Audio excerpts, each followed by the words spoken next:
सोचो एक बार, तुम्हारे फोन की स्क्रीन पर एक अनजान नंबर आता है।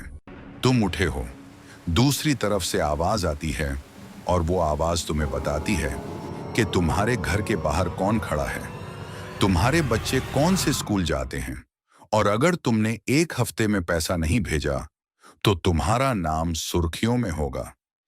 ये कोई फिल्म का सीन नहीं है, ये मुंबई था, और फोन करने वाला था छोटा शकील। मुंबई का डोंगरी इलाका। अगर तुम 1980 के दशक की मुंबई को समझना चाहते हो तो एक गली को समझ लो।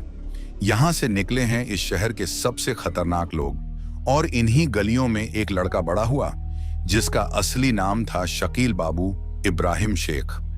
दुनिया उसे जानती है छोटा शकील के नाम से, लेकिन इस नाम के पीछे जो आदमी था वो ना साइज में छोटा था ना सोच में। जब दाऊद इब्राहिम ने भारत छोड़ दिया, पाकिस्तान में पनाह ली, तो मुंबई का संचालन कोई और नहीं, छोटा शकील ही चलता रहा।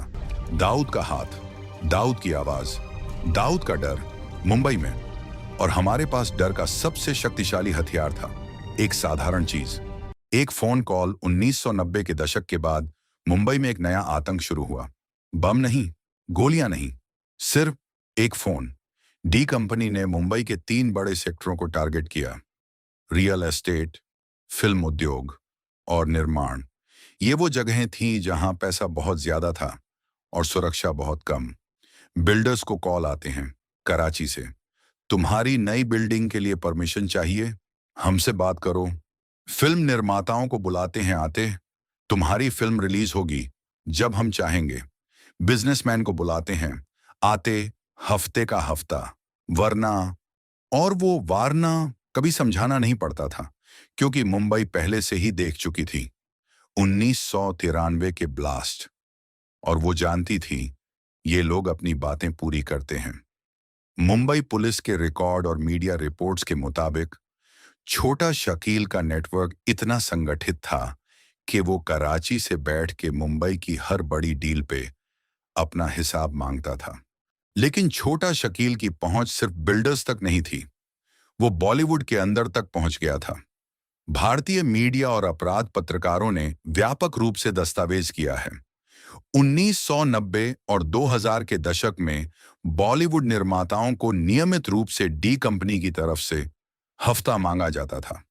कॉल आते हैं, होठ मांगता है, कुछ लोग मान जाते हैं चुपचाप, कुछ लोग पुलिस के पास जाते हैं, और कुछ लोग जनवरी 2000 फिल्म निर्माता राकेश रोशन अपने ऑफिस के बाहर खड़े थे जब उन पे गोलियां चलाईं। वो बाल बाल बचे। मुंबई पुलिस ने इस मामले में डी कंपनी के एंगल से जांच की है। कोर्ट के रिकॉर्ड और मीडिया रिपोर्ट्स में ये कनेक्शन दस्तावेजित है। ये एक सिग्नल था कि फोन कॉल के बाद डी कंपनी एक्शन भी ले सकती है। शहर में एक खामोशी छा गई थी, वो खामोशी जो डर से आती है। लेकिन मुंबई झुकते नहीं। मुंबई पुलिस अपराध शाखा और इंटेलिजेंस ब्यूरो दोनों एक काम में लगे थे, छोटा शकील की कॉल ट्रेस करना। यह काम आसान नहीं था। छोटा शकील एक प्रोफेशनल था। वो नंबर नियमित रूप से करता बदलते हैं, कोडित भाषा का प्रयोग करता, कभी सीधे धमकी नहीं देता, सिर्फ सुझाव करता। अपना ख्याल रखना, शहर बड़ा है, अकेले मत निकलना। पुलिस को पता था कॉल कराची से आ रही है, लेकिन कराची था दूसरे देश में, और वहां तक उनका हाथ नहीं पहुंच पाता। इंटरपोल नोटिस फाइल रंग। इंडिया ने पाकिस्तान से छोटा शकील की डिलीवरी मांगी, पाकिस्तान ने नहीं दी, और वो कराची से फोन करता रहा। लेकिन एक वक्त आता है जब डर थकने लगता है। मुंबई के कुछ लोगों ने विरोध करना शुरू किया। पुलिस सुरक्षा बढ़ दिया। क्राइम ब्रांच ने समर्पित सेल बनाए, विशेष रूप से जबरन वसूली कॉल ट्रैक करने के लिए। डी कंपनी के स्थानीय ऑपरेटर जो मुंबई में शारीरिक रूप से धमकियां देते हैं, वो पकड़े जाने लगे, एक एक करके। कराची में बैठ के छोटा शकील की पहुंच धीरे धीरे कामजोर पड़ने लगी। उसका नेटवर्क अभी भी था, उसकी आवाज अभी भी थी, लेकिन मुंबई अब उतनी आसान से कमाई नहीं थी। आज भी छोटा शकील कराची में है, आधिकारिक तौर पर भगोड़ा। इंटरपोल रेड नोटिस उसके नाम पर है। भारत ने उसका प्रत्यर्पण मांगा है, पाकिस्तान ने अभी तक नहीं दी। वो फोन कॉल जो कभी मुंबई के सबसे शक्तिशाली लोगों को कांपते थे, आज भी खत्म नहीं हुए हैं। सिर्फ तरीका बदल गया है।